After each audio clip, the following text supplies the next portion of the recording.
ছাব্বিশের নির্বাচনে পাখির চোখ বাংলা। মোহন ভাগবতের পর এবার বঙ্গ সফরে অলোক কুমার রাজ্যে আসছেন।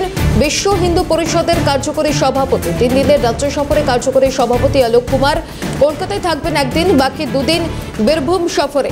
ছাব্বিশের নির্বাচনে পাখির চোখ বাংলা। মোহন ভাগবতের পর এবার বঙ্গ সফরে অলোক কুমার। বিস্তারিত জানবো, প্রীতিশ রয়েছেন টেলিফোন লাইনে। প্রীতিশ, দেখো 2026 বিধানসভার নির্বাচন যে কতটা গুরুত্বপূর্ণ হতে চলেছে সেটা কিন্তু লাস্ট প্রায় 1 মাসের মধ্যে কিন্তু বোঝা যাচ্ছে। তার কারণ বিজেপি যেরকম তাদের সংগঠনের জন্য এবং নতুন রাজ্য সভাপতি নির্বাচনের জন্য সেটা যে নির্বাচন যে প্রসিডিওর চলছে সেটা যেরকম ঠিক, তার সঙ্গে সঙ্গে বিজেপির যে সমস্ত অন্যান্য যে সমস্ত সংগঠনগুলো রয়েছে, অর্থাৎ RSS, বিশ্ব হিন্দু পরিষদ, বজরং দল, তারাও কিন্তু তৎপর 2026 বিধানসভা নির্বাচনের জন্য।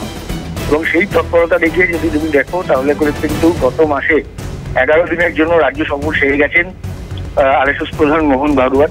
একাধিক কর্মসূচি ছিল দক্ষিণবঙ্গ, উত্তরবঙ্গ এবং মধ্যবঙ্গে। এবং এবার বিশ্ব হিন্দু পরিষদের যিনি কার্যকারী অর্থাৎ ওয়ার্কিং প্রেসিডেন্ট যিনি রয়েছেন অলোক কুমার, তিনি 3 দিনের জন্য রাজ্য সফরে আসছেন। আগামী 18 এপ্রিল তিনি রাজ্যে আসছেন। তিনি কলকাতায় আসবেন। কলকাতায় এসে বিশ্ব হিন্দু পরিষদের যারা সদস্যরা রয়েছেন, যারা সন্ন্যাসীরা যারা রয়েছেন, যারা প্রচারকরা রয়েছেন, তাদের সঙ্গে বৈঠক করবেন। তিনি একটি কর্মী সম্মেলন করবেন।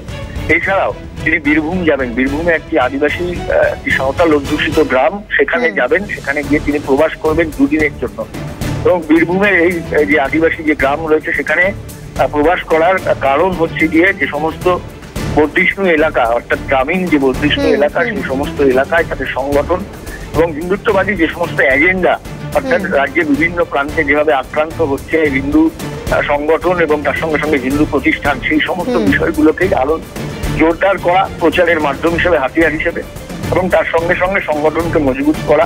এবং এই সংগঠনকে মজবুত করা মানেই হচ্ছে গিয়ে আদতে বিজেপিকে আরো বেশি উর্বর করা। একেবারে প্রীতিশ, পরবর্তীতে আবারও নজর থাকবে। আপাতত ধন্যবাদ জানাবো।